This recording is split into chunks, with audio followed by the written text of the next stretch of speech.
तो सारे सर्वे कह रहे हैं कि लगभग 130-150 सीटें और 40% का एवरेज वोट मिलना चाहिए नीतीश कुमार को, एनडीए को। आपने उसको कहा 52%, सबसे ज्यादा आप दे रहे हैं, बताइए क्यों? अब उस 52% को जो आपने कहा क्वेश्चनायर का जो वोट परसेंटेज होता है और जो वोट परसेंटेज एक्चुअल होता है पार्टी के लिए, वो दोनों में दो डिफरेंस होता है। एक होता है कि हमने किस क्वेश्चनायर पर सपोर्ट किया, उसमें आरजेडी के भी वोटर हो सकते हैं, हमने उस क्वेश्चनायर या उस मुद्दे पर वो सपोर्ट जरूर करते हैं, लेकिन जब वोट की बात आती है तो वो जाकर दूसरे जगह जाते हैं। लेकिन उसमें 5 या 6% का डिफरेंस आता है जो इधर से उधर पोल करते हैं क्वेश्चनायर पे, लेकिन वोट परसेंटेज पे वहां पे चले जाते हैं। लगभग सारे के वोट परसेंटेज तो वो माइनस भी कर दीजिए तो 52 से 52 पे, हाँ मतलब 6% वही 45 और 47 के बीच में इनके वोट परसेंट। ये वोट परसेंटेज बढ़ने के भी बहुत सारे रीजन है। जिस तरीके से देखिए वहां पे 3 पार्टी और 3 लोग चुनाव लड़ रहे हैं। आरजेडी लड़ रही है, बीजेपी लड़ रहे हैं और जनसुराज पार्टी लड़ी, और 3 ही चेहरा चुनाव लड़ रहा है। नीतीश जी लड़ रहे हैं, आरजेडी से तेजस्वी लड़ रहे हैं, तेजपाल और प्रशांत किशोर हैं। ये 3 चेहरे 3 पार्टी पे ही वहां पे पूरे इलेक्शन को चल रहा है।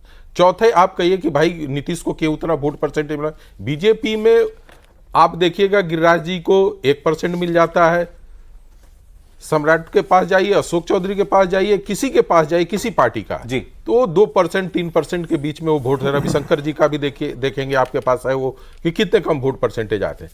तो अभी हमारे पास 2 पार्टी के बड़े लीडरों में से आप देखेंगे तो नीतीश कुमार ही एक ऐसे चेहरे हैं तो उनका वोट परसेंटेज आता। दूसरी बात है कि उनकी इमेज जो बार बार कही जाती है कि उनकी इमेज खराब हो गई, इमेज 2 तरह से खराब होता है। एक जैसे लालू यादव की इमेज खराब होती है, एक नीतीश कुमार की। लालू यादव की इमेज जो खराब हुई थी वो हुआ था कि उन्होंने बहुत सारे घोटाले किए थे, बहुत सारे अनपॉपुलर वर्क उनका था, ये सब था, इसको लेकर उनकी छवि खराब हुई थी। नीतीश की छवि ऐसी नहीं खराब हुई। आज भी बिहार के जनता से आप पूछेंगे तो वो ये जरूर कहेंगे कि नीतीश ने बिहार में शासन दिया है।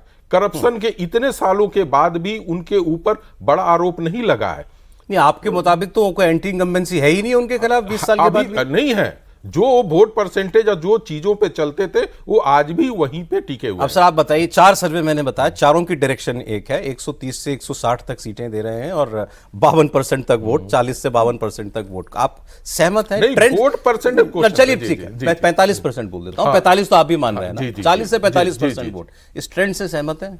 बिल्कुल 100% सहमत हैं, इस ट्रेंड से 100% सहमत हैं। और आखिरी बार जब हम लोग सर्वे डिस्कस कर रहे थे सौरभ जी, तो उस समय भी हम लोग यही कह के उठे थे, देवेंद्र जी भी थे उस समय, कि हम लोग मतलब टुवार्ड्स प्रो एनडीए हम लोग एक सेंटीमेंट देख रहे हैं बिहार में। एनडीए के पक्ष में एक माहौल है वहाँ, अभी एडवांटेज एनडीए है।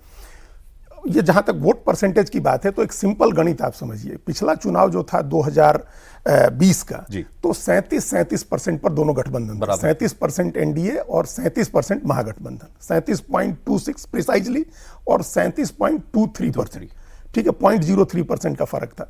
लेकिन 5.66% वोट था चिराग पासवान का, वो अलग होकर के लड़े थे। वो चिराग पासवान का अपना वोट था प्लस बीजेपी का वोट था, क्योंकि कैंडिडेट बीजेपी के थे। तो इस 37% में 5.66% वोट वो जोड़ दीजिए तो ये 42.66% वोट हो गया। और 1.6% वोट था उपेंद्र कुशवाहा को, वो एक दूसरे गठबंधन में लड़ रहे थे, असदुद्दीन ओवैसी और बसपा के गठबंधन में, उन 70 सीटों पर या कुछ ज़्यादा सीटों पर उनके कैंडिडेट थे। 1.66% वोट था, हम 1 पॉइंट ही करें, उनका वोट आ रहा है। तो 43-44% वोट का एक आंकड़ा एनडीए का अपना बनता है, जो अगर पिछली बार भी चिराग पासवान साथ में लड़े होते तो आता ही एनडीए को। तो उतना वोट तो हम लोग तय मान के चलें कि एनडीए उतना वोट 40% क्रॉस कर रहा है, आराम से क्रॉस करेगा, आराम से क्रॉस करेगा।